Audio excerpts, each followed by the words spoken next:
Welcome to another edition of the GreenBaje podcast. And always, that is AJ to my right this time. He is the green. I am Ken. I am the beige. And we have to welcome back a friend of the show, just about family at this point, Mr. Justin Marville of This Just In. So, Justin, how are you, my friend? You know very well, Ken. That's why you and AJ are there laughing. I saw y'all and y'all devious selves bringing me on this show, but well, to be honest, I was supposed to be on last week, and I finally got somebody from Barbados willing to come to Wisconsin during January. I don't know how much rum he had before he left Barbados, because he could only be crazy. But yeah, it was a week overdue, so I'm here. Unfortunately, as you know, we didn't get the result that I wanted, but we're going to touch on that very, very short. Timing works perfectly. It's fine. Apparently. How about you, AJ? How you doing, my brother? I'm good as well, you know. I probably had in too much rum too, because I decided to take a trip out east in January as well. But ticket prices were looking good, and so I just went out to New York for a few days. Got a little delayed in coming back, which is why we're recording a bit later, but better late than never. Indeed. See, this is probably why all of these ticket prices were looking so wonderful, because all the places that you were going and the guy that was coming to you, Justin, you guys were heading to the fridges, the ice boxes, and that's why basically. Yep, it'll be nice and easy for anybody to come through at that time. And of course, weather did play a role in some of what happened this weekend, and we'll definitely get to that. Of course, we do want to just do a little bit of quick housekeeping. That is, the bracket challenge is still going strong. Those brackets that are in, some of them went the way of the dodo because of what happened this weekend. But my bracket, at least half of it is still alive. I picked correctly the AFC, but everything I picked for the NFC went the other way. So, without any further ado, of course, we go off the rip. And last week, we introduced What the What. So, Justin, first up, what made you say What the What this weekend? Do y'all even have to ask? Okay, I'm sure y'all know where I'm going with this.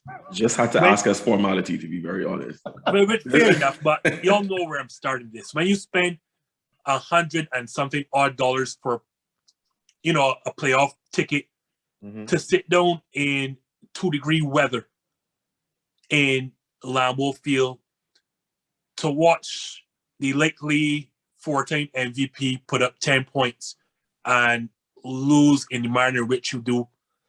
Yeah, that's the what. Like, that's my first playoff game at Lambeau, and it is unfortunate that that's the way it went. I mean, at least I could tell somebody that saw Aaron Rodgers' last game in Green Bay colors, but it really was hard to watch. Like, I cannot believe. And the thing is, the offense, as much as we only scored 10 points, was really not the major issue for me. I know Aaron Rodgers is getting his fair share of blame all across social media, and probably deservedly so.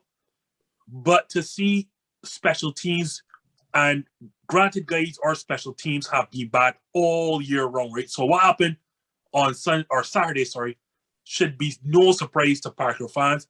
But for all of San Francisco's 13 points to coincide with or be a result of all 4 of our special teams blunders, it's just disheartening. And, I know a lot has been made about Aaron Rodgers, but I'm going to point and show you, like, obviously the 2 biggest plays are the punt block, which gives them their only touchdown the game, that's 7 points, and ties the game inside the final 5 minutes. And then the field goal block, the last play of the half, which takes away 3 points from us. That is a 10-point swing in a game that we lose by 3 points. So I don't have to tell you the math. 2 routine special teams plays, and we're talking about a different result. But what a lot of people don't realize, right, is that outside of that, their first 3 points of the game, that comes as a part of a poor kick return coverage, because Deebo Samuel takes the opening kickoff with the second half, takes that to midfield.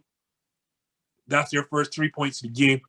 And then the shocker of all shockers, their game-winning field goal, we only have 10 men.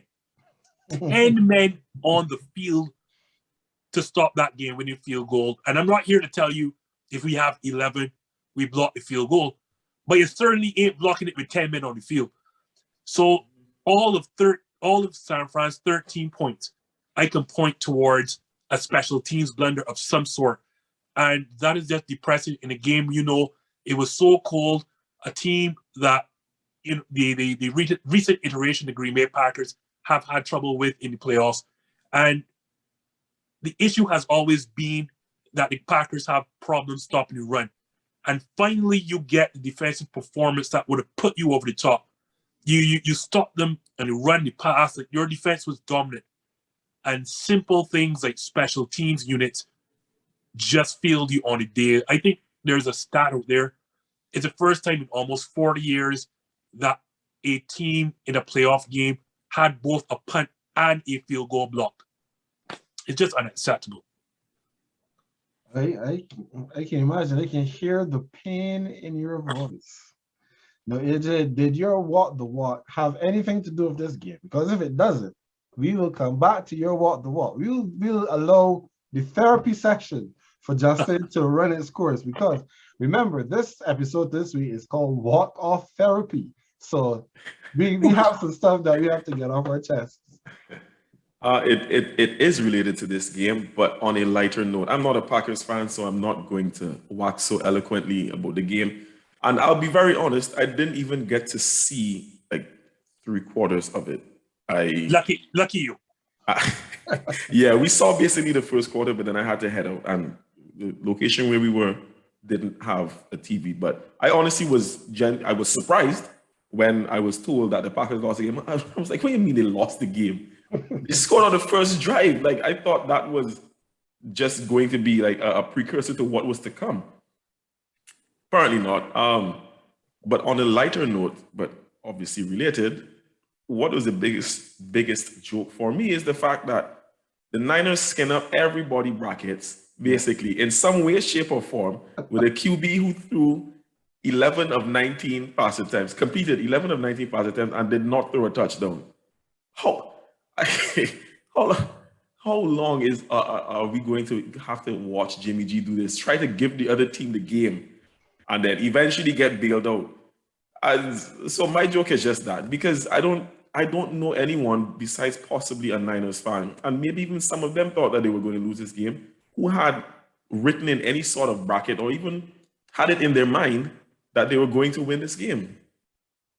You could call it wishful thinking, but I mean, anyone serious with themselves would have had the Packers to win this. So it was a huge joke to me that my bracket's gone through because of Jimmy G, and I mean, there are other factors, but it's just Jimmy G completed 11 passes. Yeah, I mean, you had to know that was what was coming in terms of how many passes you would have passed. Yeah. I'm not surprised. It's just the fact that they won the game off of this, and as you so eloquently put it just now, it was a lot to do with special teams, but we'll get into that as well in a bit. So my what the what is not related to this game. So I'll keep mine for a second. I'll be back with my what the what just in a little bit. So when I was looking at this game, the question that a lot of people were asking, I was asking as well, which is who gets the blame for this? Mm-hmm. Now, I heard Justin say that he put some of the blame on the special teams. Justin, is there anybody else that you want to put the blame on for this game and this loss? I know the easy thing is to put this on Aaron Rodgers, right? And make no mistake, I'm not here to give him a free pass on this one. He did not play well at all, at least not by his standards. You don't have that offense, arguably the best quarterback in the game who's going to win his second consecutive MVP. You don't have the best receiver in the game, Devontae Adams. And in conditions that you're accustomed to that favor you, because this is what they're practicing, you only scored 10 points at home. Like, obviously, that is not acceptable. That being said, and again, please don't mistake this for me giving Aaron Rodgers a free pass. He did not play well by any means, like no means at all. The other person I give or put this on is Matt LaFleur, and again, not for the offense. More so than, as I told y'all, this was a season-long problem with the special teams unit. And before the playoffs started, I said a special teams problem is going to cost us a playoff game. I just didn't expect it to be 4 in one game. But I figured Mason Crosby was going to have his field goal blocked or he's going to miss one, and that's going to cost us a game because that's what's been going on all season. So to get back to Matt LaFleur,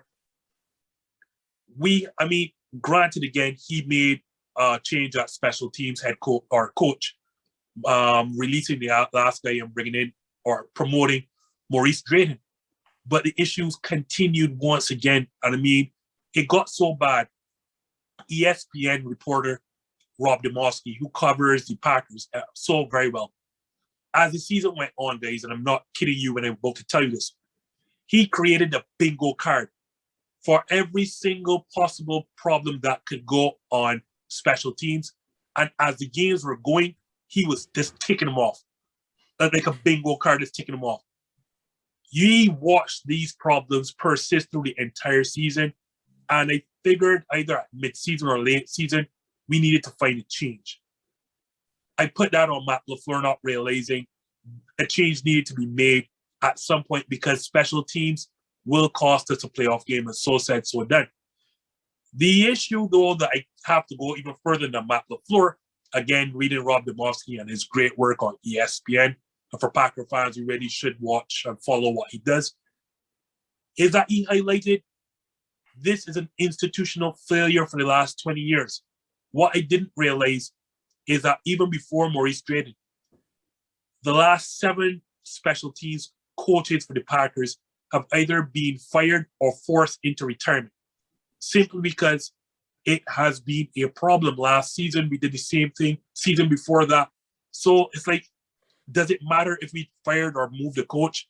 So I have to put that on General Manager Brian Gutekunst, and I don't want to sound like the guy who's constantly blaming Gutekunst for issues, but even an agent, a well-known agent in the NFL says, this is a Packers problem because Gutekunst and his predecessor in the dearly departed Ted Thompson never ever put emphasis on his special teams. And well, it's come back to bite us in the ass. What will you, AJ? Who do you believe we should be putting some blame on today for this loss? Well, glad we have the Packers fan on, so he was able to go a bit more in depth as to some of the issues that team has been having. So I appreciate that, Justin. Coming from your perspective as a fan, I get that. I understand it and appreciate it. I understand you want to go with Aaron Rodgers, and I have no problem, Just so don't. No, I'm not. But I am honestly letting you know that because those things that you mentioned, I was not aware of. Like, I was not aware of how bad an issue special teams was for the Packers. So I do appreciate the insight into that, right? But I'm going to say Aaron Rodgers, Aaron. I have to say it because at what point do we actually start blaming him for losing? Every time the Packers don't get the job done, there's another excuse. We heard in the past, well, he won with Mike McCarthy, but then Mike McCarthy became the problem. And we're not saying that he isn't, because none of us up to this point still thinks that McCarthy is good, right? Good. Then we also heard it was Brian G for some of the moves that he made. There was a whole big furor when Jordan Love was drafted instead of a wide receiver.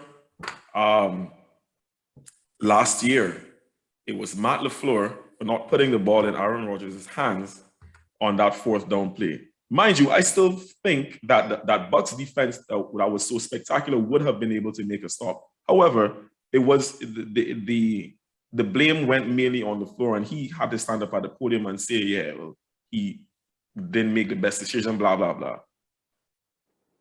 At no point in time do I feel like there's enough conversation surrounding Aaron Rodgers not being able to get it done. And this is unfathomable and is just not good enough. There's no way, and mind you, he did have 225 yards, 20 from 29. Man did not have a single touchdown in this game, bro. That's inexcusable. When I look at that, despite the fact that the game was very offensive, he was brought down 5 times and all that, but the X factor in games like this, where you're coming up against a team with a very special defense, the X factor is supposed to be this quarterback who can extend and make plays. Aaron Rodgers, with me, has no excuse for not being able to score a single touchdown in this game. Y'all lost by 3 points. If he had only one more, well, not one more, because he had none. If he had only one, the Packers could have won this game. Listen, it's fair to acknowledge how good this Niners defense is, because they have been propping up Jimmy Garoppolo like he's Pinocchio before he was a real boy, right? But listen, it's not good enough it's not a good look on Aaron Rodgers that the man was unable to score a single touchdown in a playoff game when you're at home, when you just had a week to prepare for this team.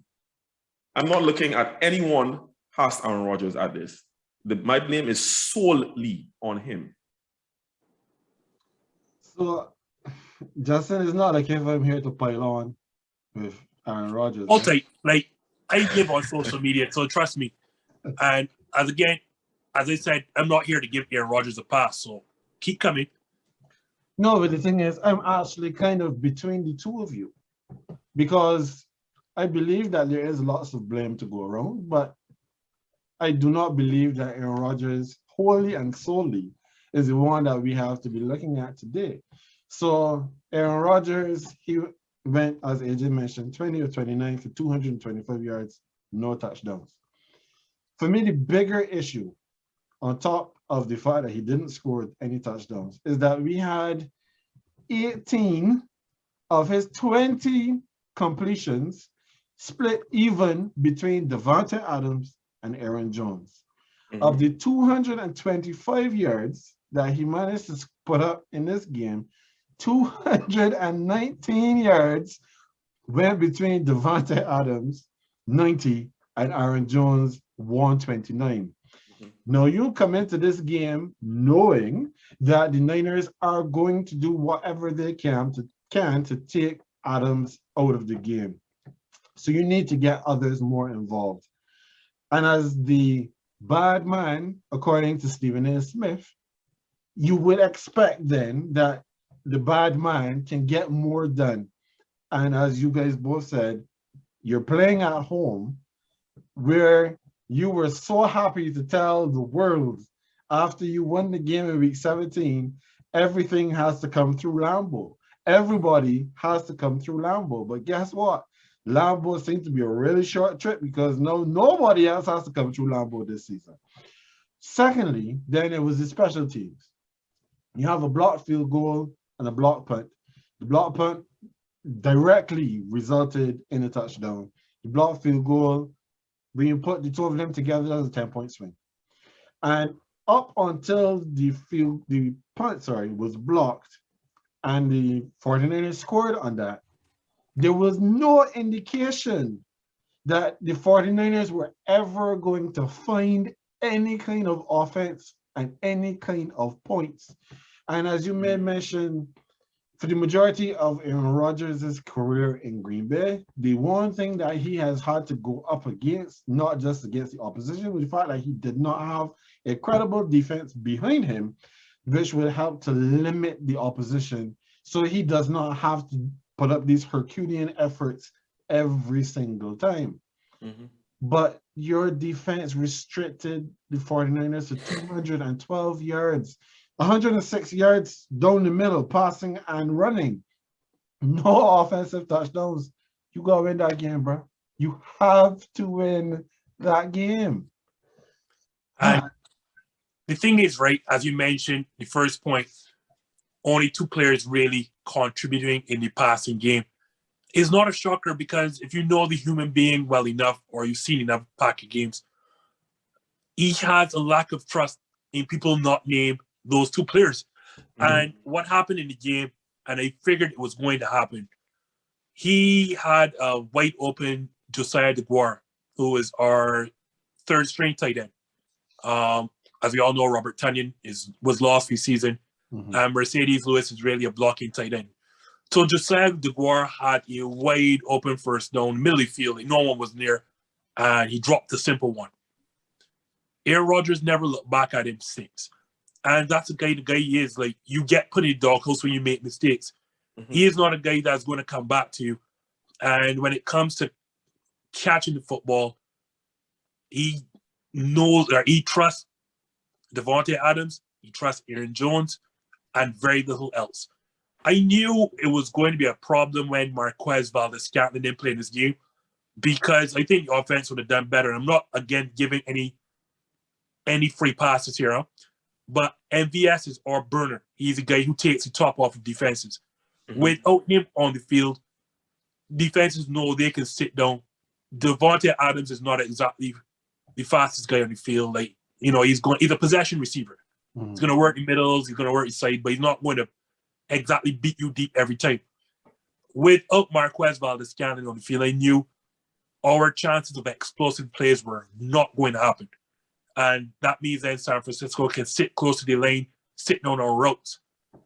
But again, the issue of lack of trust, because on the very last drive, or offensive drive, the ball in which he throws to Davante Adams in double coverage, Allen Lazard is wide open on the G. Wide, there's no one within 5 yards of Allen Lazard sitting down at half field. And I mean, you get the ball there, the very least, you're not giving back the ball to San Fran, so you're not losing in regulation. I have to feel that we're going to get within field goal range, but at the very least, as I said, you don't give back possession, and you don't lose for sure. You don't lose, and but it again comes down to somebody dropped a pass, so I'm only looking at two players. I'm just to get in here again. You see that for me, and that makes it even worse because you have to trust your players. You have to. When it was, I saw that Mercedes Lewis actually had only one reception. I remember he dropped something very early on, and he had a fumble. Yeah, correct. It was a fumble. So his other catch, I can't even recall. His other catch his sole catch was after that. Then no, that's his sole catch. If I tell you, like, Aaron Rodgers is not Actually, yeah. So yeah, it would count as a catch and fumble. Yeah, right. Okay. Those were the additional 6 yards of the 220 that he put up. Right. No. Well, I'm seeing in the stats say that there's no yards. It's Allen Lazard had one catch for 6 yards. That's what it's Lazard. Right. But I was getting to the point that when was it that y'all had to play the Cardinals? And when we were doing our primetime pick'em, I picked the Packers to win that game because I put faith in Aaron Rodgers, saying that, you know what, the fact that he doesn't have Davante Adams means that he will get production from everyone else. In a playoff game is not time to shy away from that and go. There's literally 3 men I was involved with this offense outside of Aaron Rodgers. No, two. Really two. Like, well, yeah, because looking at it, AJ Dillon didn't seem to do much either. But I mean, he had a touchdown, which is why I mentioned him. Because he got injured in the game and had to leave. He had a chest injury. I didn't. That makes sense as to why he only had 7 carries. But yeah, he got hurt. Good. So then, two. Yeah, look, I don't want to pile up on Aaron anymore, but this is damning. It's damning. You can't be doing that at this stage, though. Like I said, one touchdown from him, one touchdown could have changed this game. But it is what it is. I'm just not at the point now where I'm willing to make any excuses for him because I have piled on and held other QBs' feet to the fire in this same situation. So it would be very remiss of me to not do the same for Rodgers right now.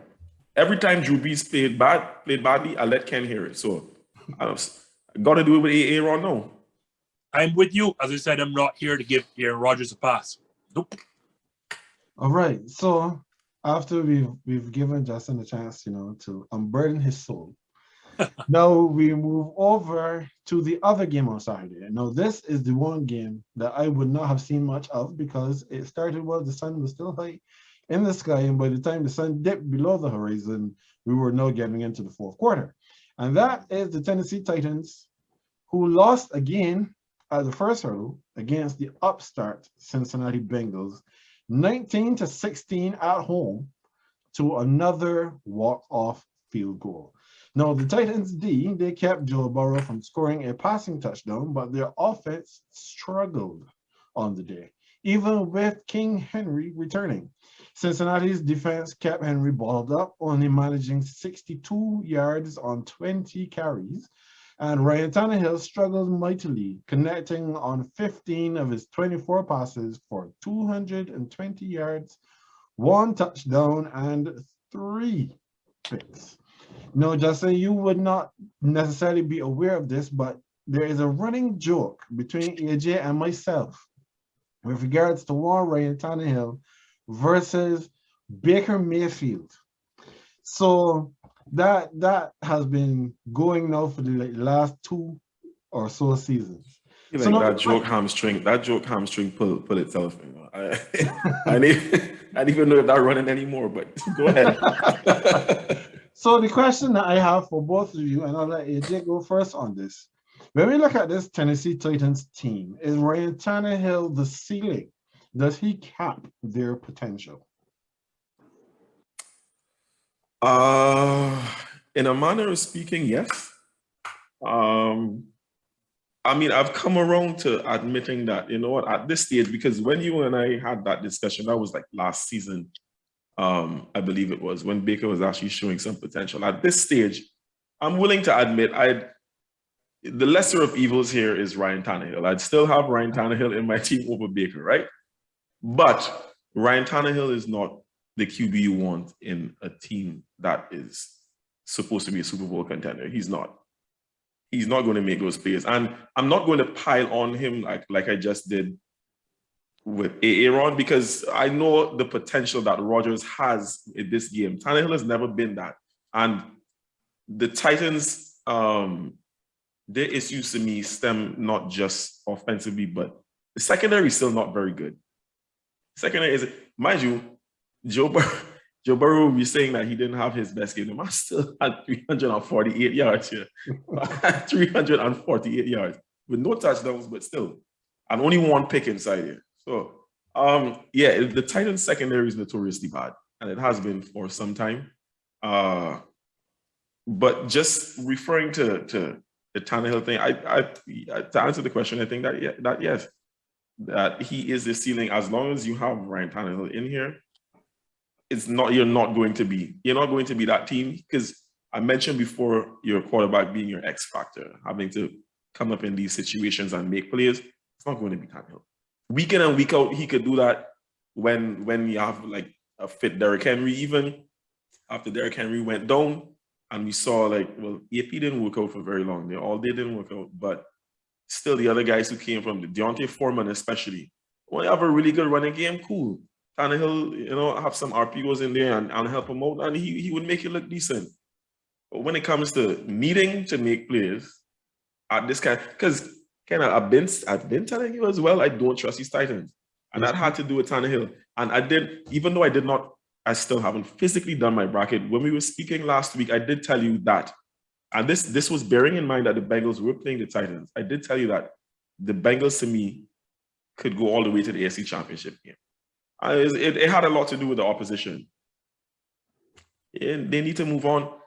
There are other things that the Titans need to work on, but getting somebody else under center should be a priority. Okay. What about you, Justin? Is Tannehill the cap on this team? And the thing is, before this season, I was a Ryan Tannehill fan because I know his limitations, but I figured he was the best fit for this team, or at least this team is the best fit for him. Simply because you have the beast that is Derrick Henry, and the offense rolls right around that. Everything fits around that. Mm-hmm. You run the football, and then if anything, you play action, naked bootleg out of that. So then, just like what Kevin Stefanski does with Baker Mayfield, you are limiting Ryan Tannehill's touches. You are reducing his reads and making the game simple for him. So you limit his touches, you limit the opportunities he has to turn over the football. The issue is here in this game now, you're not having a fully fit Derrick Henry. That's clear. Like, he was out for 8 to 9 weeks. Mm-hmm. And now you're asking him with a serious foot injury and the size and weight that he carries on his feet to come back and carry the offense. And my issue, though, is that Foreman didn't have enough touches in my estimation. Like, I just had the exact same thought, because I'm just looking at the box score here and realize he had 4. Sorry, I didn't mean to cut you, but the exact same thought just went in. It just crossed through my mind as you mentioned that. Foreman didn't have enough touches, and obviously Cincinnati, unknown to a lot of people, they are a sneaky good run defense. And then you're loading the box and daring Ryan Tannehill to beat you. But I still feel you can't fall into that trap. Granted, Derrick Henry still had 20 touches, but I thought Foreman should have gotten more, because the moment that you're asking Ryan Tannehill to do too much, you're seeing there like 3 interceptions. That should come as no surprise to anyone who knows Ryan Tannehill. Now, as I told you all, I was a Ryan Tannehill fan before this season, thinking that this system, this team is a perfect fit for him. Mm-hmm. But to answer your question, yes, he's a cap, and this is going to prevent Tennessee from contending going forward, simply because the state of the AFC when the Titans got to the AFC Championship game, this is no longer the same conference. And I'll explain why. Yes, you already have Patrick Mahomes and Lamar Jackson, but now you are seeing the rise of also Josh Allen, who is arguably an MVP candidate. I think he has like the greatest QBR and quarterback rating of any quarterback in the history of playoffs. I think it's some ridiculous 149 of anybody with a minimum of 50 attempts. So you're seeing Josh Allen.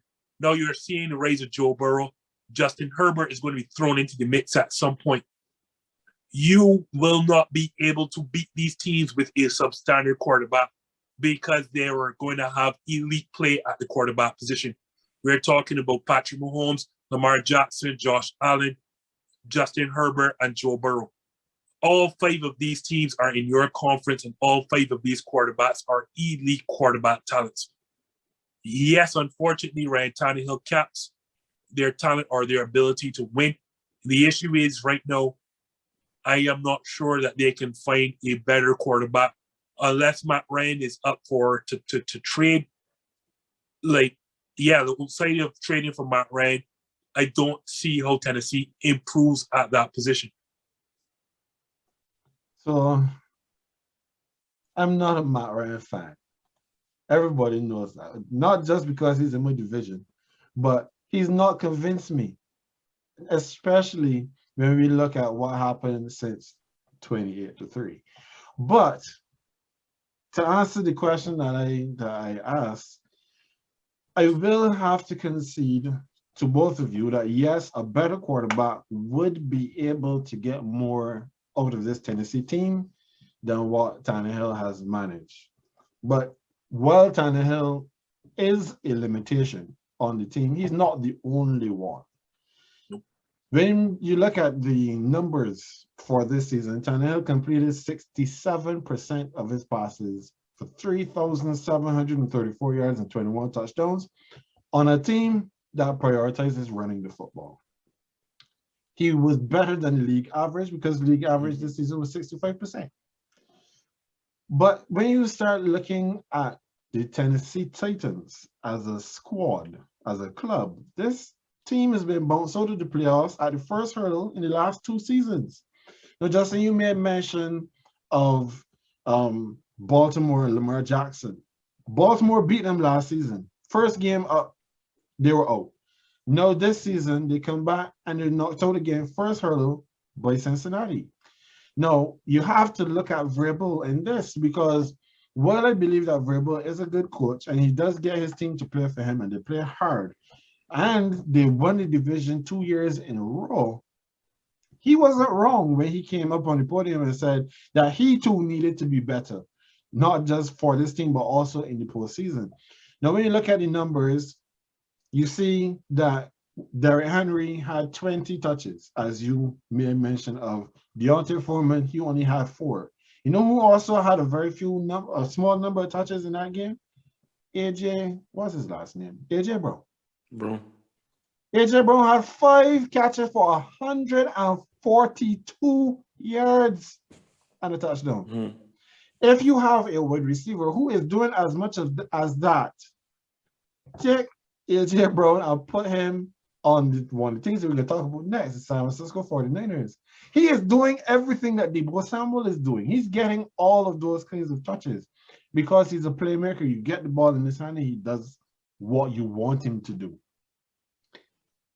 Vrabel has to look at what he is doing and see how he himself is handicapping this team as well. Because he needs to find a way for them to be better and more balanced offensively, as opposed to, it's not even just run first, but it almost seems that run always. But I mean, I don't disagree. You cannot. Vrabel is a defensive mind, and he has to get better on the other end. And unfortunately for him, he lost his offensive coordinator to your division in Arthur Smith. But again, you touched on the same thing they said. Who are the 2 teams that they've lost to in successive playoffs? You said Cincinnati Bengals, and you said Baltimore Ravens. And they just made a list of 5 quarterbacks. 2 of those quarterbacks are of the 5 I just mentioned. Yep. You are not going to win, or you're not going to get far within that conference with Ryan Tannehill at your quarterback, or at least the Ryan Tannehill we saw this season, because all of the other quarterbacks are so much better. And I mean, the unfortunate situation is this league has now become a quarterback-driven league. You're not going to win without at least a B-plus level quarterback. And I mean win in the playoffs. That's just it. Oddly enough, San Fran finds a way to do it with Jimmy Garoppolo, but that's because their team is built just to run, and then run some more. And if we had a competent special teams, the Jimmy Garoppolo run would have ended. And then even then, Shanahan still went and drafted the kid from that lower division. I'll keep forgetting his name. But yeah, they still went and used a top 5 draft pick on a quarterback because he too understands this is a quarterback-driven league. All right. So after we have covered the AFC, well, the number 1 seed, and you know, it was remarkable that on Saturday, both number 1 seeds, for the first time since I think it was 2010 or something like that, this is the first time that both number 1 seeds got knocked out in the divisional round. But after Saturday, of course, you know, then we're on to Sunday. And Sunday was a much better day for football offensively. And as we had 2 much better offensive performances, you know, first we have to pick where we're going to go. And first we're going to Tampa, where the NFC South champion Buccaneers went up against the NFC West champion Los Angeles Rams. From 27-3 to 27-all, we thought Brady had done it again. He brought his team back from the abyss to force overtime with all of the momentum. But Cooper Kupp and Matthew Stafford burned their secondary and got down the field in 31 seconds to clock the ball with 4 seconds left, kicking the winning field goal. So, and AJ, I'm going to start with you on this one. Did the Rams win it, or did the Buccaneers give it away?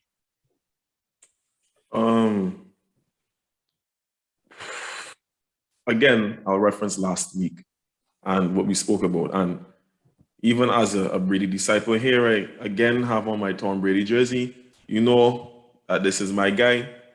But last week, I told you this is the worst possible matchup for him. Mm-hmm. And I told you I actually expect the Rams to win this game. Because as much as I would have loved to see Tom win the game and prove me wrong, I just didn't see how it was going to happen. Like I was telling you last week, right? The Rams they're coming together at the right time. And their strengths basically coincide with the Bucs' weaknesses. So I mentioned in the game against Arizona how sparingly Matt Stafford was used, right? This time, knowing that the Bucs had that like terrible secondary and terrible and banged up, inconsistent secondary, Matthew Stafford had 38 attempts, which is almost double what he had the week before, something like that. Completed 28 of them, 366 yards, passing touchdowns, and for once did not throw a pick. It kind of tells you a lot because the last half of his season has been the man has been sharing picks like he owns a guitar shop. But this is the one time he was able to seemingly get it together. Then on the other side of the ball, I mentioned that I think the Rams defense especially, and I even went back on what I said about Von Miller. Von Miller is starting to look, let me not say the Von Miller of prime, but at least some semblance of it, right? Mm-hmm. And it was going to be a problem for Tom. It was going to be, mind you, and then again, with the Tom just getting Leonard Fournette back from injury, but we know how these things go, right? These guys don't be healthy, but when they're needed, when their team needs them, they will come back and play as long as they can be at least like 70%, 75%, you know? There's no way Leonard Fournette was like totally fit for this game. He had 13 carries, 51 yards. Let me see. He still did have like 9 catches or whatnot, but with the amount of time that he missed, I don't believe that he was ready for this game, and that is Tom's guy. That's who we trusted. So he kind of did have Tom's stats looking a little better and whatnot. But I told you, Ken, this was a bad matchup, and I'm not going to take that away from the Rams. I think even with Mike Evans getting 119 yards, Gronk had 85. I was not convinced. And I was going to end this by saying, I wasn't convinced that the Bucs still had enough. And the very final play is a summation of what the Bucs had become in the latter part of the season. And basically what they were struggling with, that secondary. I mean, Cooper Kupp is already elite, right? But the fact that Matthew Stafford was actually able to connect there and like not choke, it says a lot about where the Rams have come now as a team at the right time in their season based on what they're aiming to do. And I just, as much as I didn't want to have faith in them before, I had to. I expected them to win, and they did. So I can't sit here in good faith and say that the Bucs blew it. The Rams did their job. What about you, Justin? Yeah, like what AJ said, the Rams won this game. And the only reason this game looked close is because the Rams were trying to give it away. Like, the 4 fumbles let Tampa Bay right back into this game, and a game that they had no business being in. AJ said it all. Like, this is just a very, very bad matchup. There's a reason why the Rams blew them out during the regular season, and there's a reason why they were blowing them out during this playoff game, and they should have continued blowing them out. The strength of the Bucs is that front 7 and stopping the run. That's what they want to do. They stop the run. Mm-hmm. Vita Vea, JPP, and Ndamukong Suh, and then the 2 great linebackers behind them all, Devin White and Levante David. As much as we saw what the Rams did with the Cardinals, the reality is the Rams don't want to run the football. No team operates out of 3 wide receivers more so than the Los Angeles Rams. They want to spread you and throw the ball all around the park. And AJ touched on it. That secondary is banged up, and it is bad. And Matthew Stafford had a field day as well as Cooper Kupp because that secondary just is not good enough. And on top of the fact that the Buccaneers secondary is not good enough, for as good as their front 7 is at stopping the run, it is not a very good pass rushing unit. And to AJ's point, talking of the last play in which Cooper Kupp got open, the reason is that they had to send an all-out blitz to get home to rush Stafford. And if your quarterback is any good and can pick up where the blitz is coming from, you're going to be toast. So with the connection of Cooper Kupp and Matthew Stafford, that's never going to work. And that's because Tampa can't get home to the quarterback with just rushing 4 or rushing 5. And apparently there was a missed call or misassignment because Carlton Davis backed to the blitz, and apparently he was supposed to come too.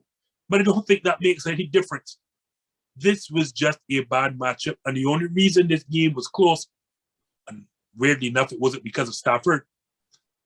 The Rams just was fumbling the ball and letting them get into this game. This should have been a 3-4 score up. So I want to say, like, the Rams won this game, and it's just really, really, really a bad matchup. And to finish this point, sorry, if you're going to get after that Rams defense, you're going to have to be able to run the ball and run the ball astutely. Again, AJ mentioned, Leonard Fournette is coming off of an injury, just coming back from injury. And the Buccaneers are not exactly the best rushing attack. On top of that, no, you're asking Brady to drop back and pass a lot, and he's missing Chris Godwin, he's missing Antonio Brown. And then no, you are playing right into their hands because that Rams front wants to rush. They have Aaron Donald, they have Leonard Floyd, and the guy that AJ just mentioned in Von Miller. To slow that front down, you run at it. But Buccaneers were not good enough. And again, Tristan Wirfs was missing. So that's an added offensive lineman that A, can't slow down that defensive front, and B, can't help you to run the football. This was just always a bad matchup. And I am shocked that they didn't win by at least 14 points. So, I made mention of how my NFC side of the bracket got completely destroyed. I actually picked the Buccaneers to win this game. And I saw you, Ken. Now, the funny thing is, last week, AJ, you remember I said, lose this week, lose next week. I don't care as long as you lose. Yeah. So, them losing this week, a week early, well, that's gravy for me. Now, for the notes that I had and the analysis that I made of this game, you guys have covered all of those points. So, allow me to freestyle just for a moment. So, remember, AJ, at the beginning of the season, when they talked about how the Buccaneers are bringing back all of their starters from the previous year, I told you that did not matter. It sounds really good and it looks good on paper to say that you have everybody coming back, but in the grand scheme of things, it does not matter because who starts the season almost never finishes the season. But guess what happened? Who was supposed to start the season on defense finished the season. They had all 11 starters from their previous season on defense in this game. And guess what happened? They still got smoked. So that's number one. Now you can hear the excitement in my voice because I was too happy to see that a Stan Kroenke team actually proved me wrong. And they did what I wanted them to do in a moment that it was important. So you had all your defensive starters and it didn't work out. And then you look at what happened on the other side of the ball. So as Justin may mention, the only thing that got them back into the game was the fact that the Rams would not stop grasping the football. 4 fumbles. This is the first time that a team in the playoffs has lost 4 fumbles and still won the game. And up until the point when they started grasping the football, you know what was happening on the other side? Brady was out here getting his first ever taunting call, cussing out the refs, because to be fair, he did get hit a little high. But the refs said after they didn't think that the way he got hit rise to the level of a 15-yard penalty. And finally, somebody told Brady, you need to take your place. You cannot be out here cussing out refs like if you are the head ref. No, play the football. We will throw the flags.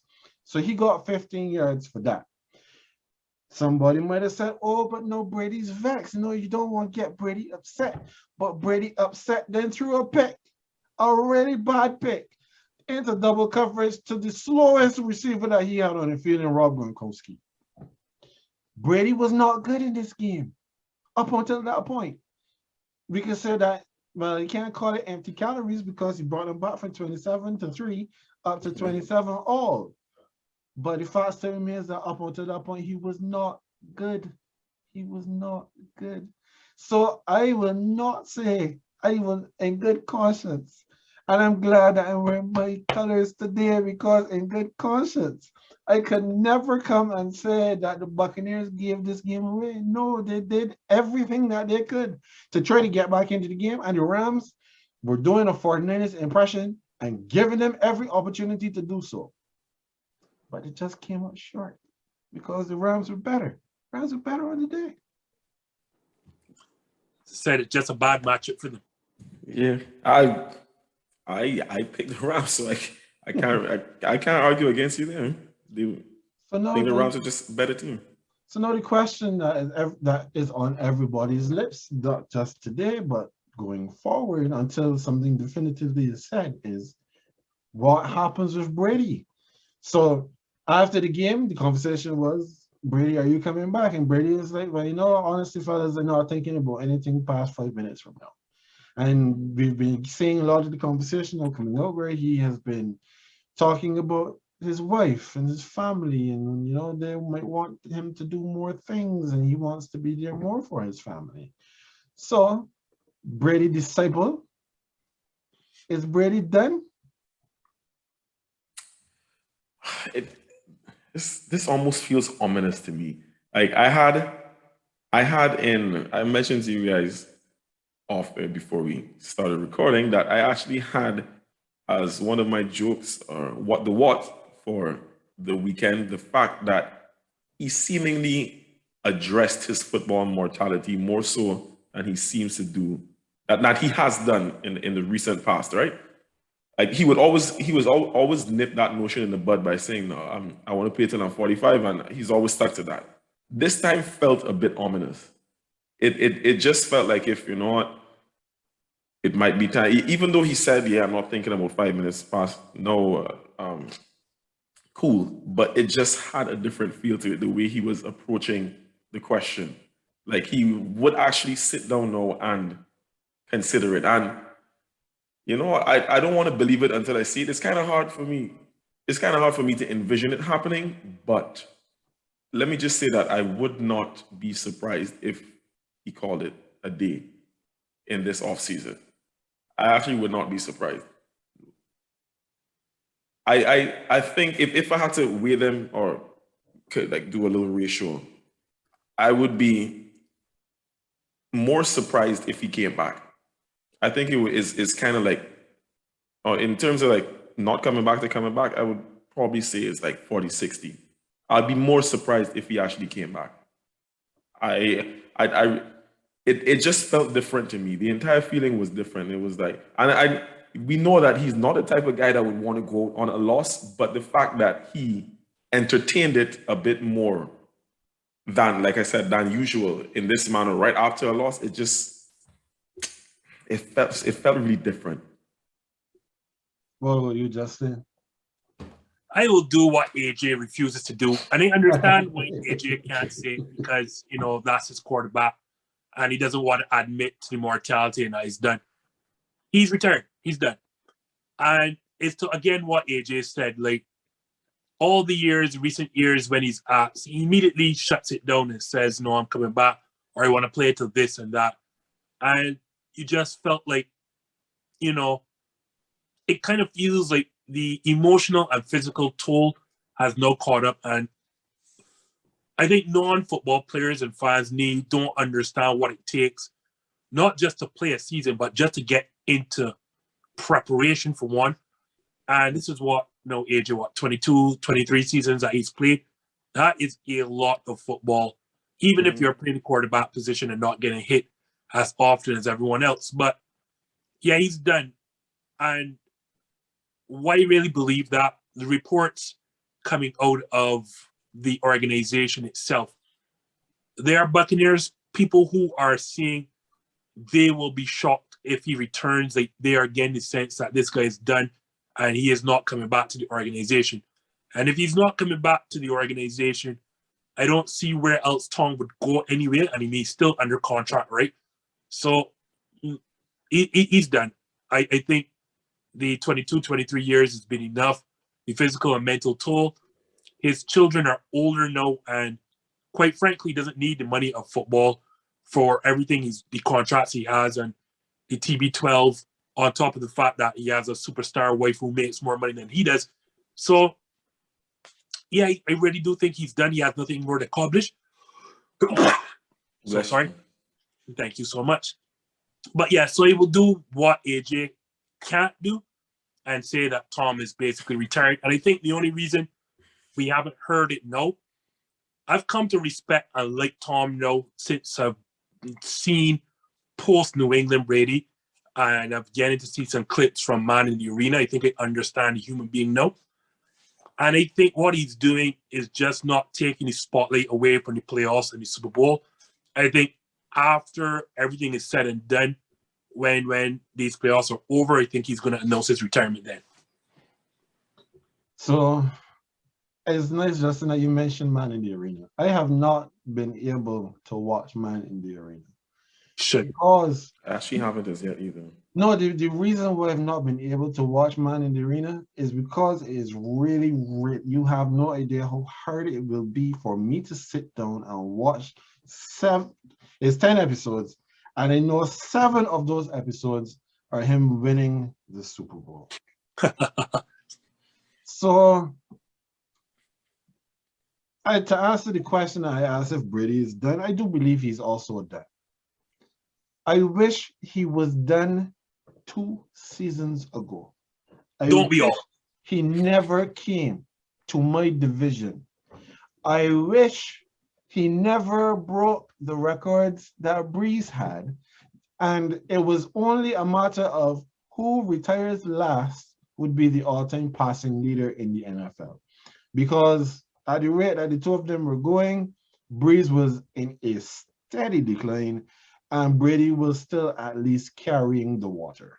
So when you take that into consideration, I have, like you, Justin, I have come to appreciate the Tampa Bay Brady much more than I ever did when he wore that ugly jersey that AJ is wearing right now.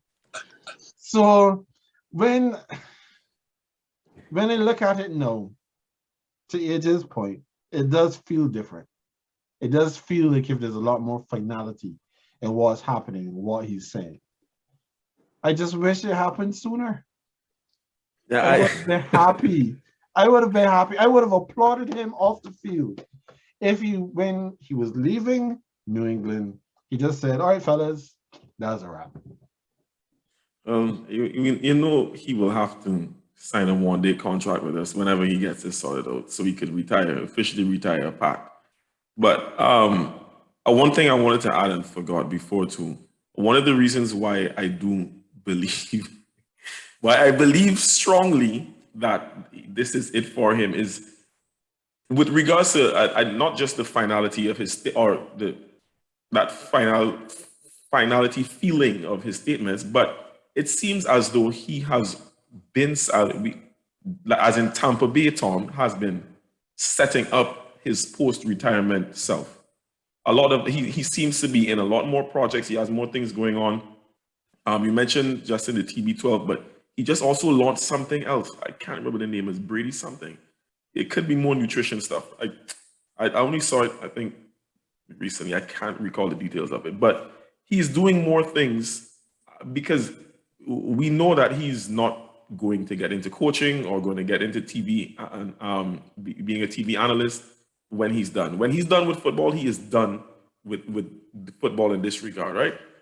And it just felt like he has so many wheels in motion on different projects that, with all of those things taken into consideration, Justin also mentioned something that was being discussed, and is the fact that his kids are getting older, and we know that the kind of effort he puts into being a football player is something that is obviously going to take away, because he's not going to half-ass anything. So it's obviously taking away from family time, and man not probably, but obviously he wants to spend more time with his kids before, he has a cats in the cradle situation. So it just might be it, but I can't say it. As you said about Drew Brees, I'm not going to eulogize my QB until he actually comes out and says it. That is fair. That is fair. I am here for you, my brother. As I said, this week's episode is all about therapy, and I know my therapy session is coming. But before we get to that, we do have the game of the year to talk about. And that was the Kansas City Chiefs hosting the Buffalo Bills. And this game resembled tennis because it was from one side of the field to the other and back. It was just constant, and it was more like a track meet than a football game because the way these offenses were playing, we probably would still be watching that game if the overtime rules were different. Now, for those who did not watch the game, I implore you, find it however you can. And even if you don't necessarily want to watch from beginning to end, just watch the fourth quarter into overtime. So I was trying to find the number. I could not find it fast enough for the recording of this show. But it was like 185 yards for Patrick Mahomes after the 2-minute warning, including overtime. And excuse me, when you look and you see that the Buffalo Bills pretty much played the perfect game, offensively at least, and lost, it brings to mind the question, what do you do when perfection is not enough? And Justin, I'll give you first crack at that. What does Buffalo do after this loss now? I don't know what they do other than the fact that Sean McDermott just has to get better at coaching. And going into this game, right, one of our last guests on the show, a guy Jermall Edwards from Stuff About Sports, he's a big Bills fan. And he, kind of gets at me for not believing in Buffalo. And I told him, I like some of the pieces in Buffalo. I love Josh Allen to a particular extent. But I told him the reason I don't believe in Buffalo is because I don't believe in Sean McDermott. And you say perfection, but I can point to a couple places where Sean McDermott was found wanting this game. And it just shows why coaching in big moments, in key situations, matters. So let's get to Josh Allen's last touchdown. You have 13 seconds to protect a 3-point lead to put yourself in the AFC Championship game. And I kid you not, this is not for the purposes of the show. I feel like I've said this now for the fourth time in 3 days. As Buffalo's about to kick off, my wife is watching the game with me. And I said this, even without her prompting, I said, okay, well, what you're going to see now, Buffalo's going to squib kick the ball. And she asks, what's a squib kick? And I explain her. So then, lo and behold, Buffalo boots the ball into the end zone. And she looks at me like, yeah, what do you know about football? And I can only shake my head because, I could not believe it. I don't know which coach. I've watched so much football. I don't know I've ever seen a scenario where the coach does not boot or does not elect for a squib kick to first take seconds off the clock and ensure, secondly, that team does not have a free start at the 25-yard line. At the very least, 2 seconds are coming off that clock. It is almost like Buffalo thought they already won the game. So then we get now to the situation. We have now 13 seconds. And watching enough sports now altogether, I've come to understand players over plays. There is no way, right, that I am going to let either Travis Kelce and or Tyreek Hill beat me in this situation.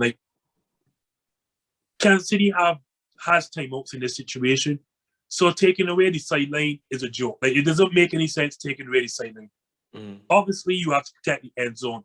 But protecting the sideline is not important because Kansas City has their timeouts. You have to tell yourself, if somebody's going to beat you, let it be Pringle, let it be McCall Hartman. It cannot be Travis Kelce and Tyreek Hill, and it cannot be Travis Kelce and Tyreek Hill free over the middle of the field. Because, again, it doesn't matter if they complete the ball in the middle of the field, they have timeouts. It does not matter taking the sideline away. And we sat down and watched during the entire season or during the season when Kansas City was having their problems. Teams were playing too high safety, giving them that middle of the field. And over the course of the season, Patrick Mahomes got comfortable taking the middle of the field with those two players. He got comfortable, he got better at it. And then in that same game, we saw Tyreek Hill, when he had that wave goodbye, even though there were still two defenders to beat, you gave him the deuces. You gave Tyreek Hill the middle of the field on an in route. He took it and scored on that. Players over plays, you have to make sure that Travis Kelce, Tyreek Hill do not beat you. Anything else, no one wants to beat you behind deep, and those two players can't beat you. I would hope that Leslie Frazier conducted his coaching interviews before that game, because that game, that last scenario, that last 13 seconds and overtime are not good to put on your resume for a head coaching job. It really isn't. But Sean McDermott, as I told Jermall before the game started, his decision-making towards the end of big games in crucial situations has got to get a lot better, because Josh Allen was the best player on that field, and it was not close. Josh Allen won that game at least 3 separate times. At least 3 times Josh Allen won that game. And it's just heartbreaking to see that Sean McDermott lost it in the end of regulation. So what about you, AJ? So yeah, maybe I may have been a little over the top when I said that they played a perfect game. But when you look at that, where does your blame go then for the Bills losing this game? So I understand what Justin said too, and again, I appreciate the insight, because I did. I was in a state of just doing so much talking while the game was going on, because friends and I were watching it, so I didn't even consider that myself. But you're absolutely correct. That should have been what they did. So that the decision making on the coaching side is something that you have to question. I've been, deep down within me, I hope the Bills don't do anything and they continue to lose in this manner. It bodes well for me. However, from a more objective standpoint, I've been speaking all season long about how this team just cannot effectively run the football, and it affects them offensively. Devin Singletary is still in the answer, bro. Even though he looked good against Mike Pat, Devin Singletary is not the way to go forward with an offense. This team just can't run the ball. So Justin mentioned the coaching, and you know what? That may be something to look at as well. Completely get that. But I feel like I need to still mention the fact that I don't believe in this team because they can't run the football. You have to run the football in the playoffs. You're not going to get away with just as great as Josh Allen is. Because look, when you meet up someone on the other side, you can't be one-dimensional and win. And can you know that the conversation about luck and the overtime rule came up, and I still don't believe in that. I have no problem with this rule. This defense that was a top-ranked defense should have been able to make some stops. I mean, they were getting gassed for the entire game, so that's fair enough, but it should have been able to. The only thing I thought when the game ended was that for me, it kind of went straight back to the point where this team is too reliant on Josh Allen, man. They are way too reliant on Josh Allen to just pull wins out of nowhere. I mean, seeing on the offensive side, because the defense, they had statistically the best defense in the league in the regular season, but that actually means nothing when you're playing a talent like Patrick Mahomes, as was evidenced, right? So then it comes down to what you can do offensively, and it's not as if the Chiefs have been great at it either. But they still get more done.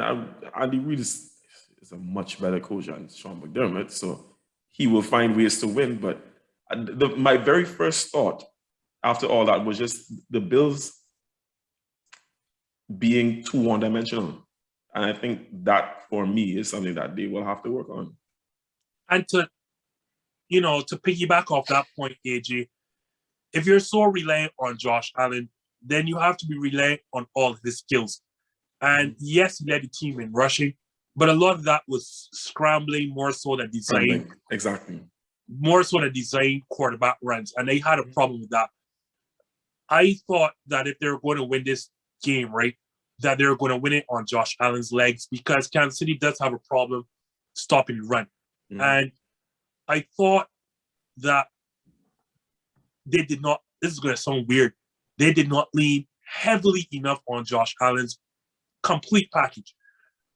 I don't think that there were enough naked bootlegs. I don't think there were enough quarterback draw calls. I don't think there were enough quarterback power calls in that game. You have to, like, the threat of Josh Allen, everything, the threat of Josh Allen's arm and his ability to run scares the living daylights out of most defensive coordinators, kind of like Lamar Jackson. But his arm strength and his accuracy obviously is a lot better. I do not think that Josh Allen was put in enough situations, like in quarterback draws or read option plays, that starts to make Kansas City think. I mean, granted, you will say, what more could Buffalo have done offensively? But to AJ's point, if you are running a lot more, then you're keeping Kansas City on the field or their offense off the field a lot more. And I thought that Josh Allen's dual threat abilities, as much as, again, it sounds weird because he did lead the team in rushing, but a lot of that was him scrambling for his life more so than design runs. So I just had a couple of things that I will add to what you guys said.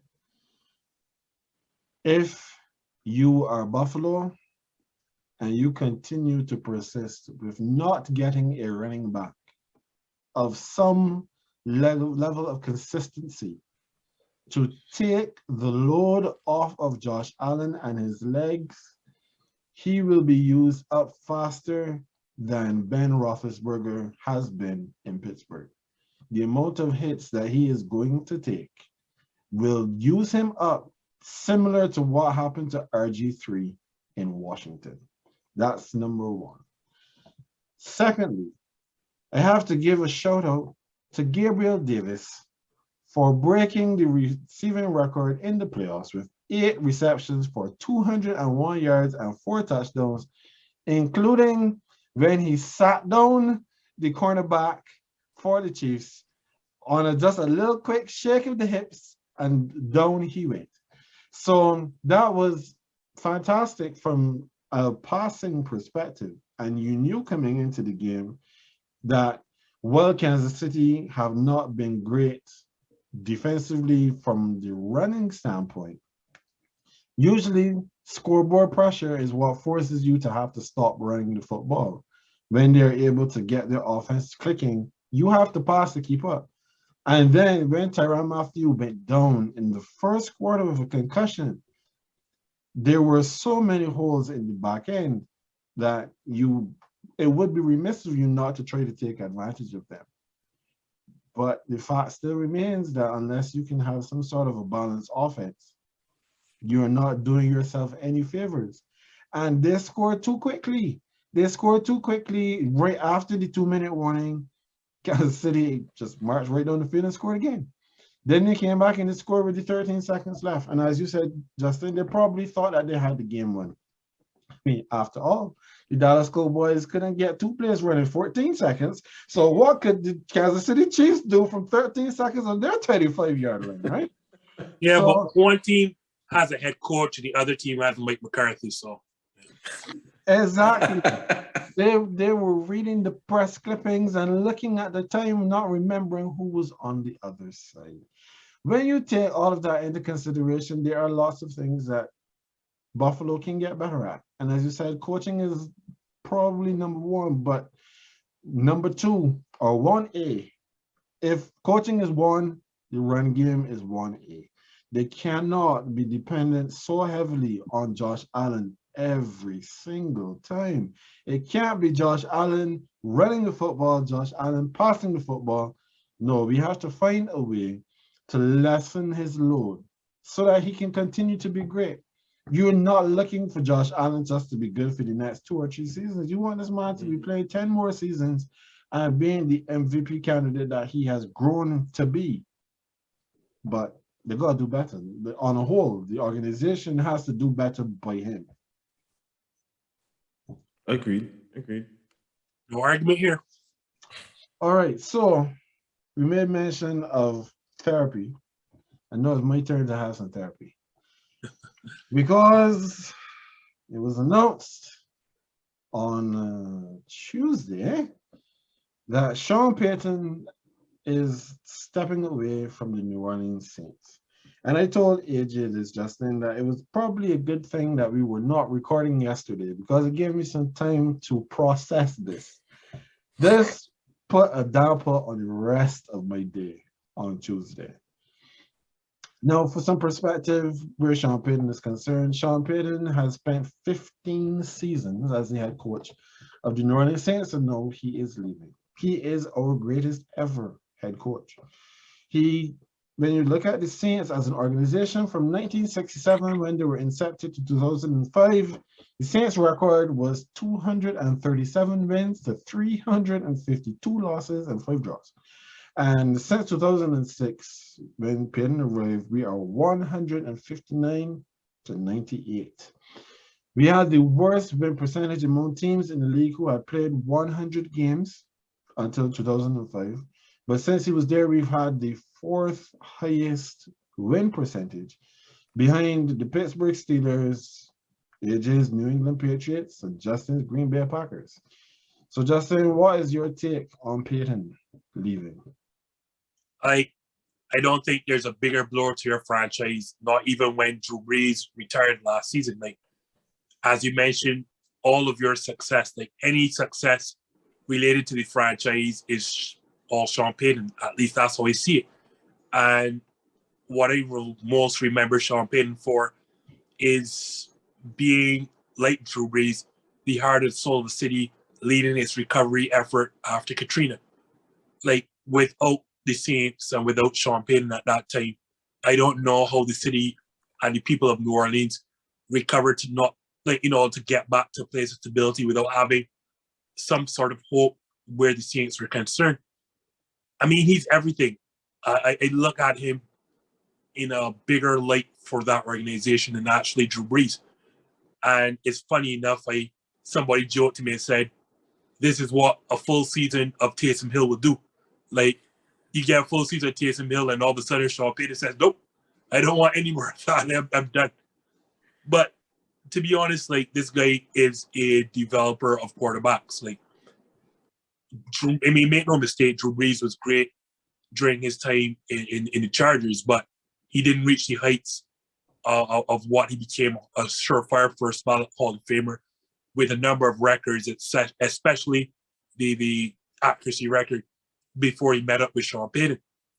And then you saw what he was able to do with the likes of Jameis Winston and, finding and grinding out wins with somebody like Taysom Hill, who chased him into retirement. And on top of that, it's unfortunate for him that when he had Drew Brees in his prime and somebody like, I'm thinking the tight end, but the name is drawing a blank, Jimmy Graham, when he had them in their primes, he didn't have the defense that he has right now. It's just unfortunate. Like, he had the elite offenses without the defense, then he had the elite defense without the offense. But he is a first-class coach, epitome of class. I will know him or respect him as a true quarterback developer and offensive genius in that mastermind. And reality is, whenever I think of the New Orleans Saints and whatever successes that they have, the first name that will come to mind for me is Sean Payton. What about you, AJ?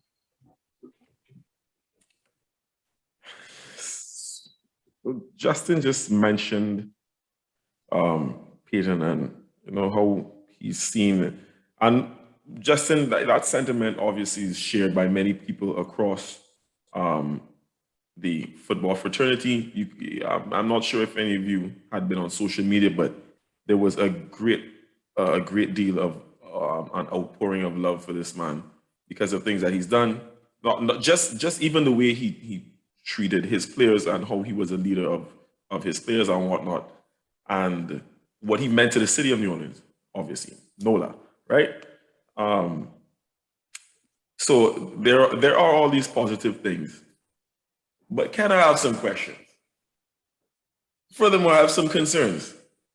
Let me be very honest. I don't like the optics of it, I don't like the optics, and I'll tell you why. And this is not to go after Sean Payton, but I'm just it just raises some questions in my mind. In his interview, basically his exit interview, he said that his heart is not in it. But his heart is not currently in what exactly? Is it like coaching football anymore or rebuilding the Saints again? Coaching Taysom Hill probably, because that would change me to It could very well be that too. But the reason why I say I don't like the optics of it is because the Saints are not in a very good position as a franchise right now, outside of the championship caliber defense. As you mentioned in the groups, like y'all have one of the worst salary cap situations, and we've known that for a while, right? You currently don't have a QB. It's 1 year since Drew Brees left. I find it very hard to believe that Sean Payton woke up on Tuesday morning and felt like his heart wasn't in it. This had to be because you don't make decisions like this after being in position like that for a while without consulting your family, without taking time to see, like where your heart really is. Like, this is not just a knee-jerk kind of reaction. Like, this is not like me when I was younger and drinking sodas every day, drinking soft drinks every day. And then I literally one day woke up and I was like, I'm tired of this sweet drink thing every day. And since that, I just don't buy them every single day. That's not this. This man was a coach for umpteen years. So there's no way I can believe that he just woke up one morning and decided this. Did Gail Benson know before this? And they did not say anything because, they were like waiting on the Saints season to be officially done? Was she surprised by his decision as well? Ken, I don't think I'm not going to lambaste Sean Payton as an individual for doing this. I'm just saying personally, I'm looking at it like, why is your heart not in it now? How like this couldn't have just happened all of a sudden. Your heart doesn't. You don't lose the heart for something you are so ingratiated in all of a sudden. I refuse to believe that. So there's another thing I would say too, and I find it actually, I'm not a lover of your team. However, I actually find it disrespectful. All of the media personnel who are out here talking about that Sean Payton should now go to the Cowboys. Like that, even if we're saying that it should happen somewhere down the line, like a lot of them are saying like this summer. I find that very distasteful, though. Not to leave the Saints in this manner and then we talking about this man potentially going and take another job because Jerry Jones is sad that he let him go. That's just an added footnote. But I just have some questions, Ken. I can't understand how one comes to this decision at this point in time and just like that. How is your heart not in it? I really want to know, is it that your heart is not in coaching football anymore or having to be a part of another rebuild after what you've done for this team in the past? I'm wondering. So allow me to unburden myself in front of the people with Take it away, Ken. to this situation. So first, allow me to wish happy trails to Coach Payton.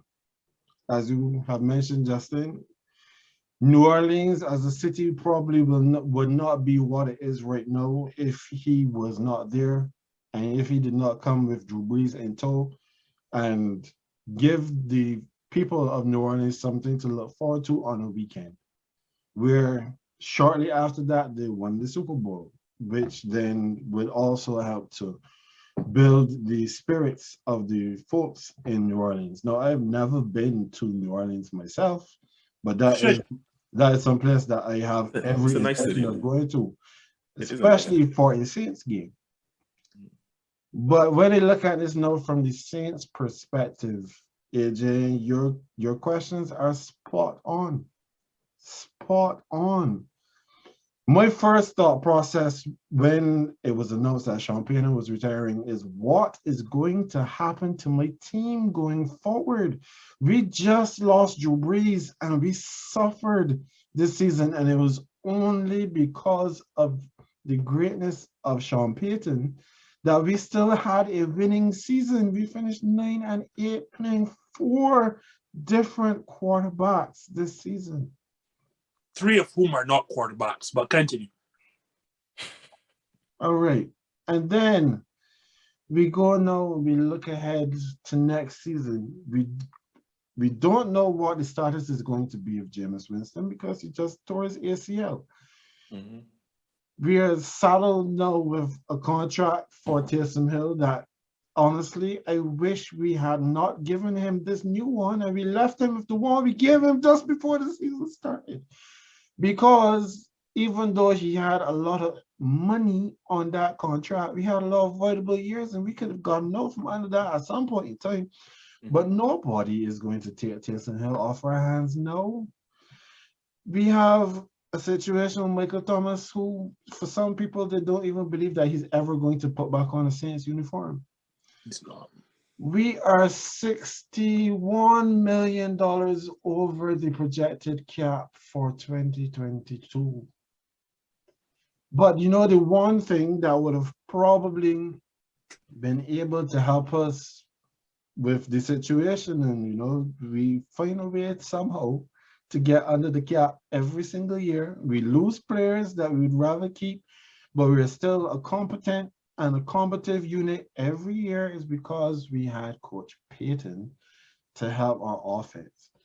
When you're looking at free agents either come for coaching or they come for other players. Right now, we don't have the players and we've just lost our coach.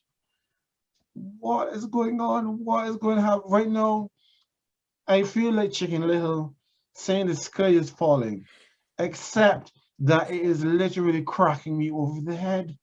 My team is in such disarray. The only thing that would save us now is if Brady retires.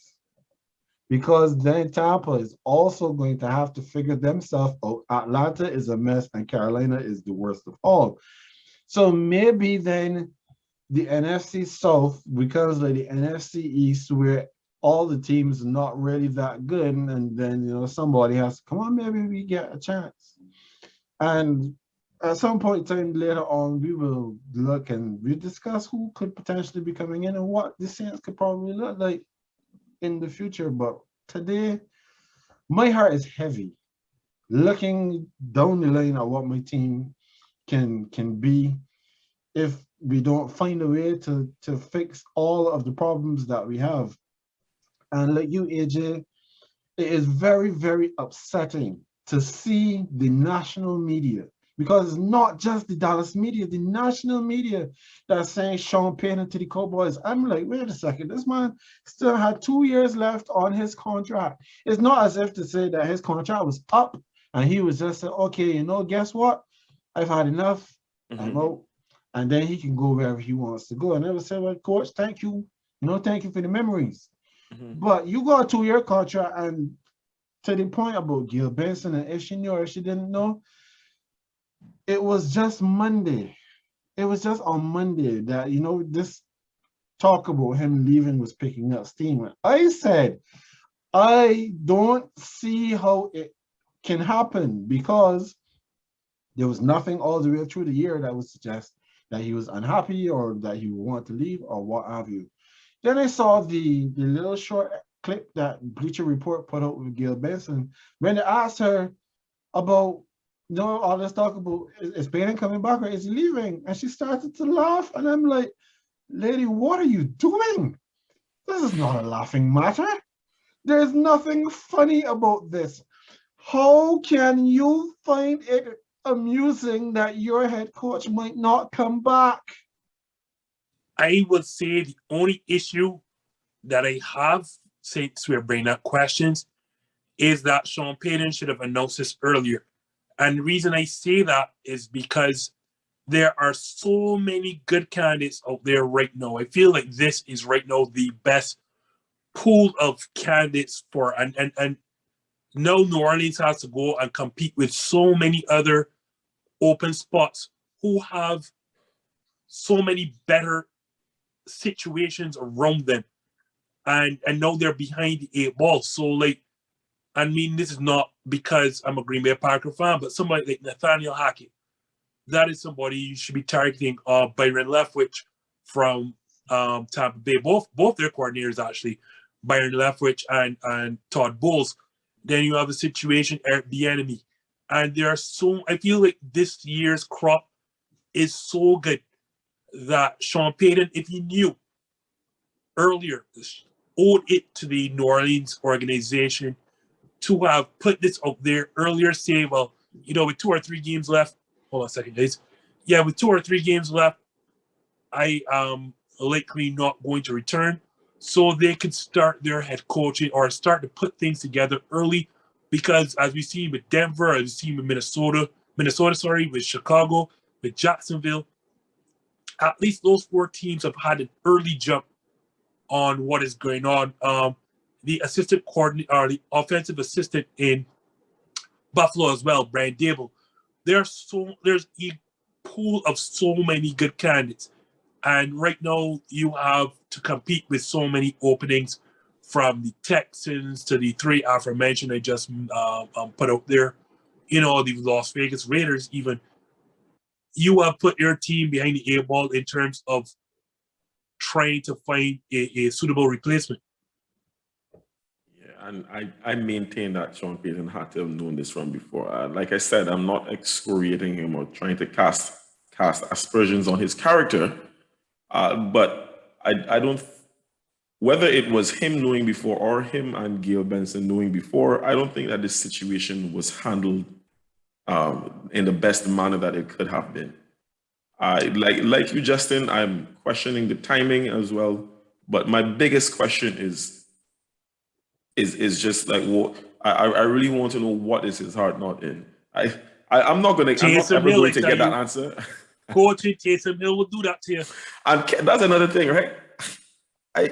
Listen, I would be livid if Bill Belichick was to retire now after giving contracts to these bums that he just brought in at the beginning of the season. But that's just on another note. So I'm just saying, kind of, in that regard, I understand how you feel.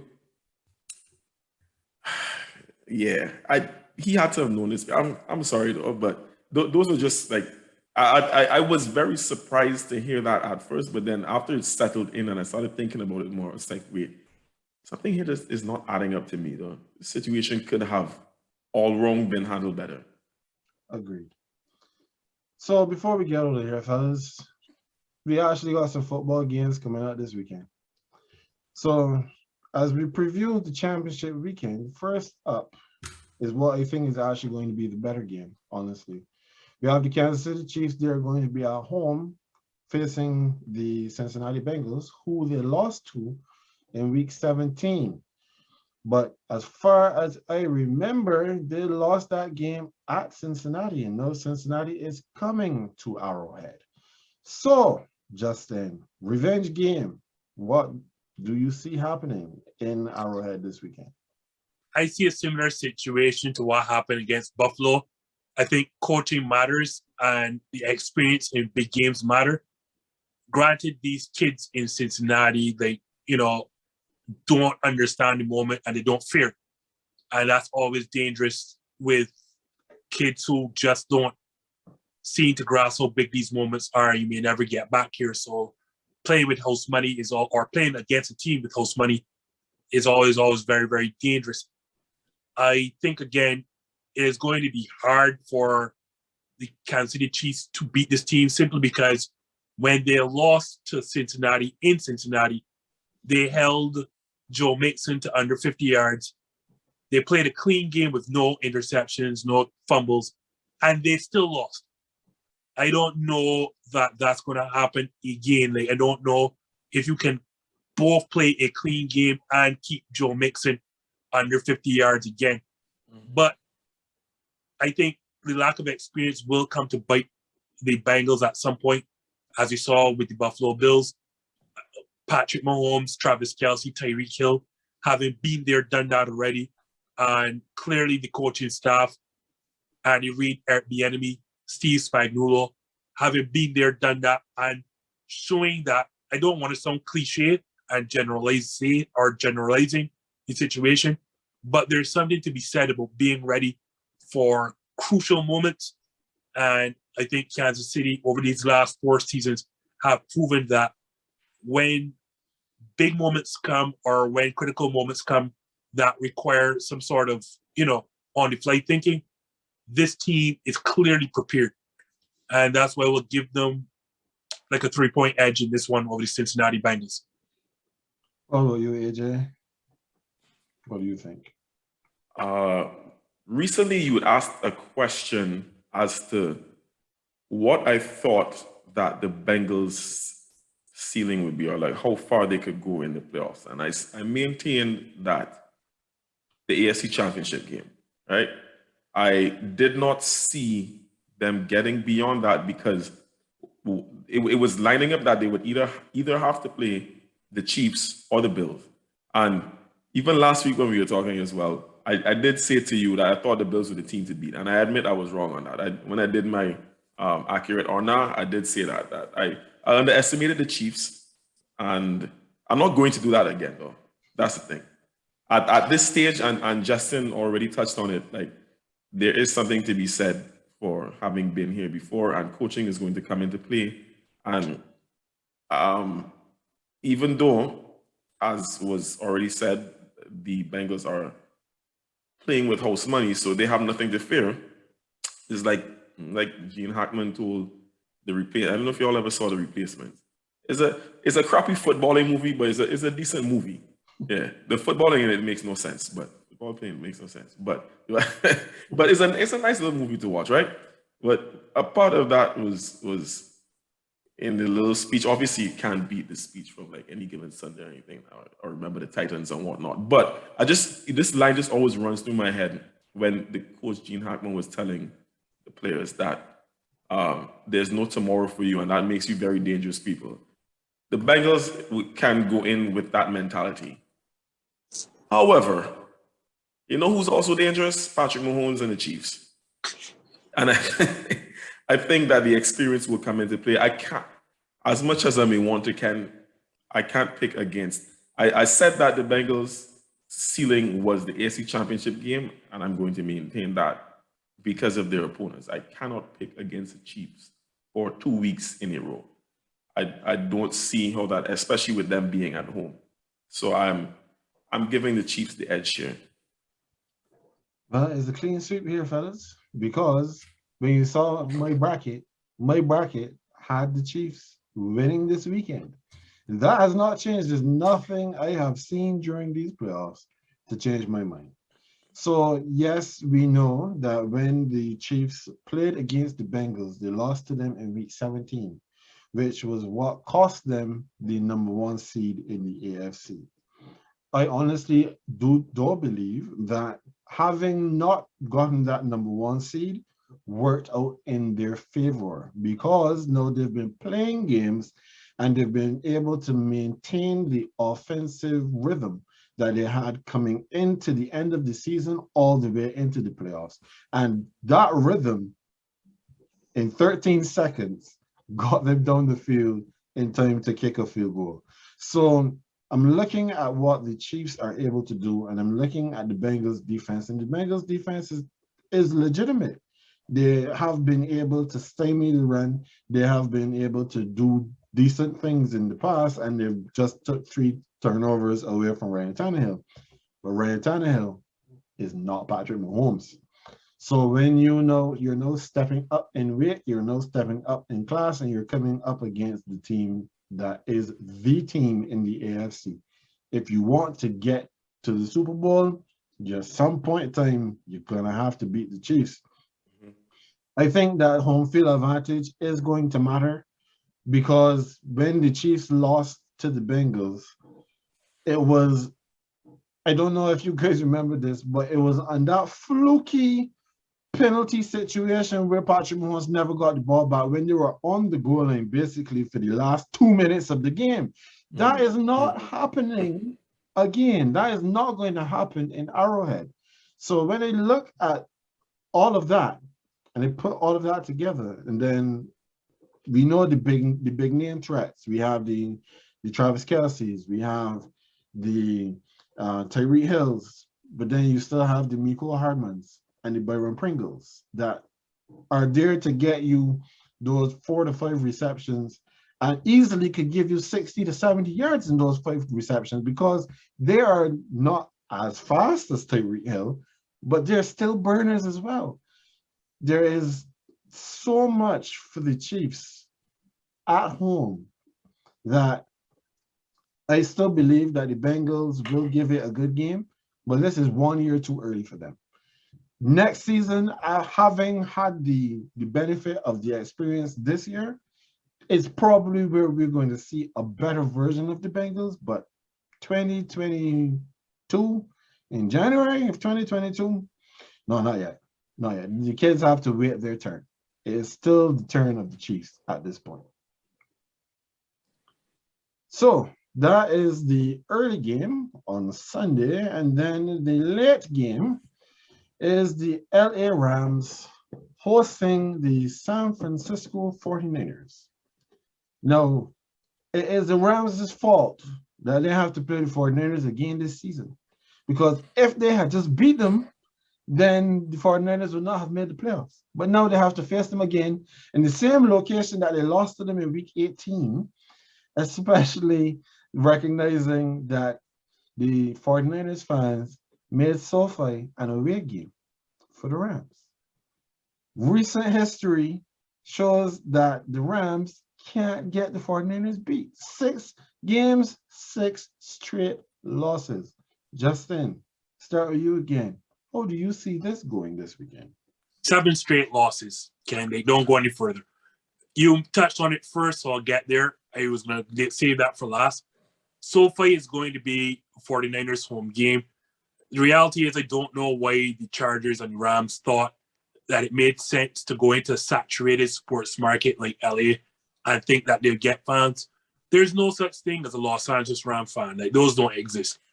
And I know that the Rams and the NFL have been working not to sell tickets to, where is it? Like Southern California, that's where thing is based.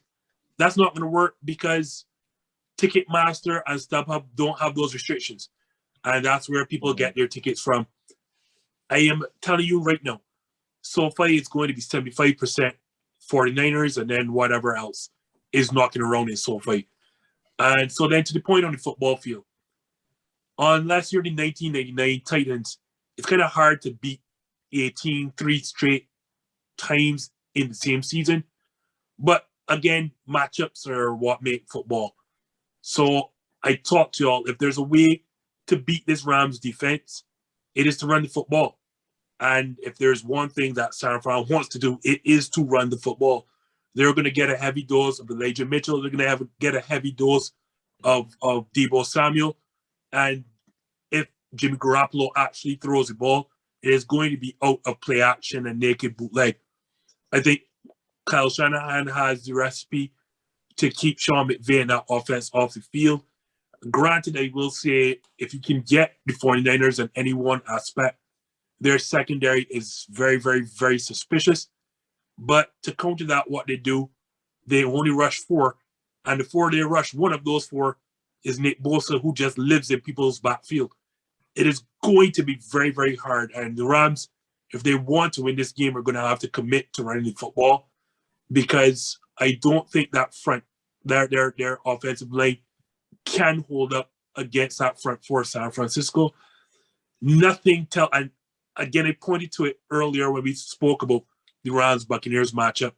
Mm-hmm. No team runs more 3 wide receiver sets than the Los Angeles Rams. They want to throw it around the park. And that's going to play right into San Francisco's hands because they want to pass rush. And Matt Stafford is no longer one of the more mobile quarterbacks in this league. 7 in a row, I see San Fran winning at home in SoFi. What about you, AJ? Are you going with the home team or the home team? Well, I'll go with home team A, the one team whose name is associated with the stadium. Team whose name is associated with the stadium.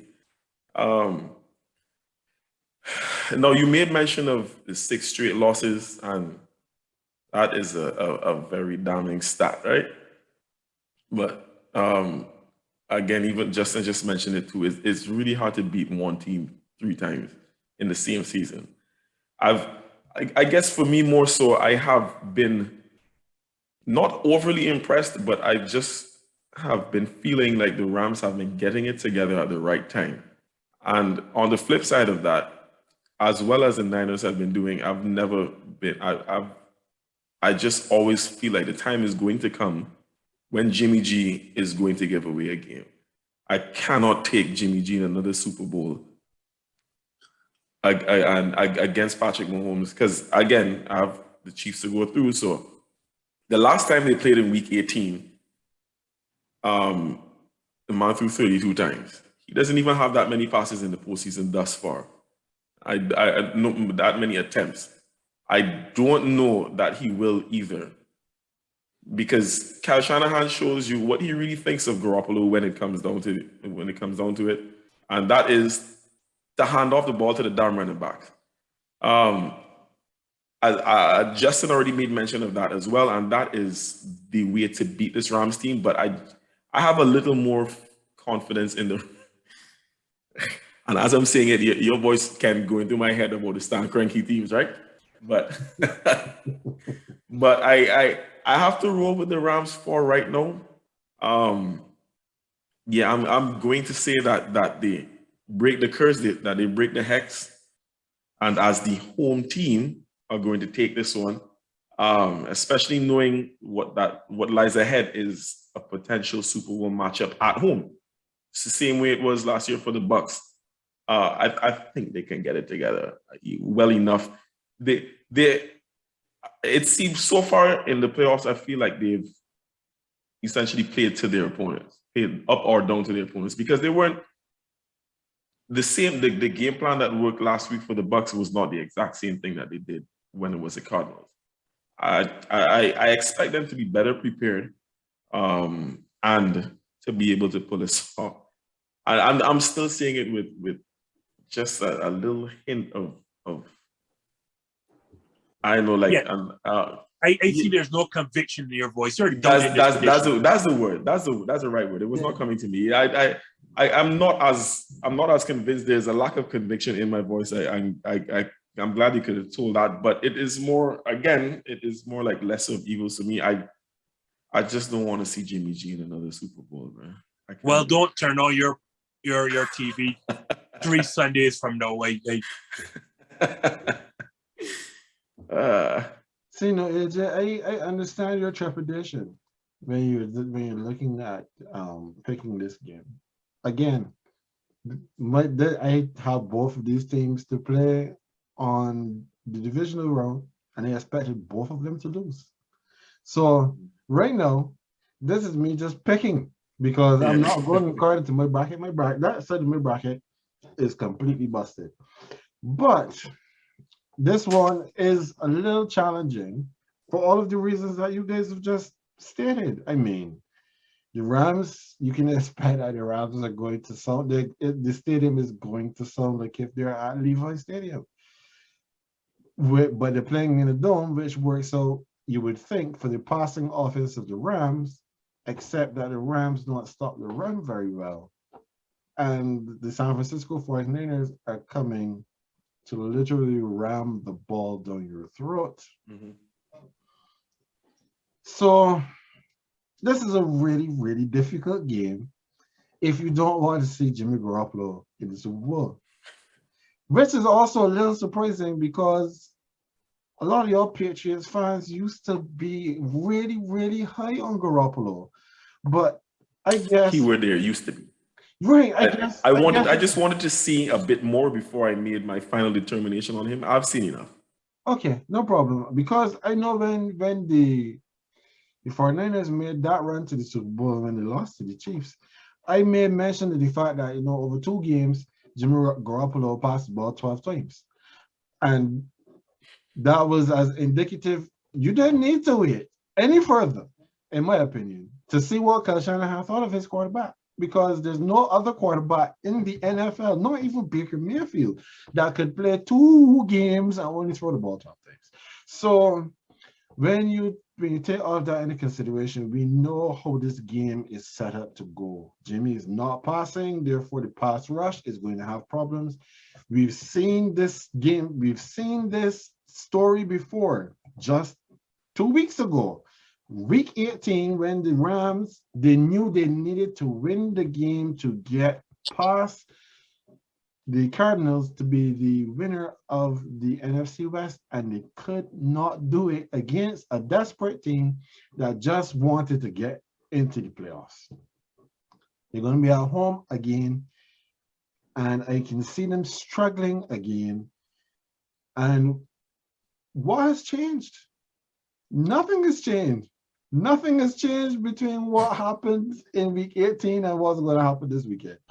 They brought back Eric Weddle in time for the playoffs, as if Eric Weddle, who's not played football for 2 years, is going to be the answer at safety. Who is Jalen Ramsey supposed to follow when Jimmy is not passing the ball? Yeah. And if he decides not to follow Debo, then chances are that's the time that Debo is going to get the ball, and then they're going to burn the rest of that secondary. There is not enough here for me to be confident in the Rams. And I'm not going to say what I say about Stan Kroenke teams again at this point, because that point is well made over the last couple of weeks.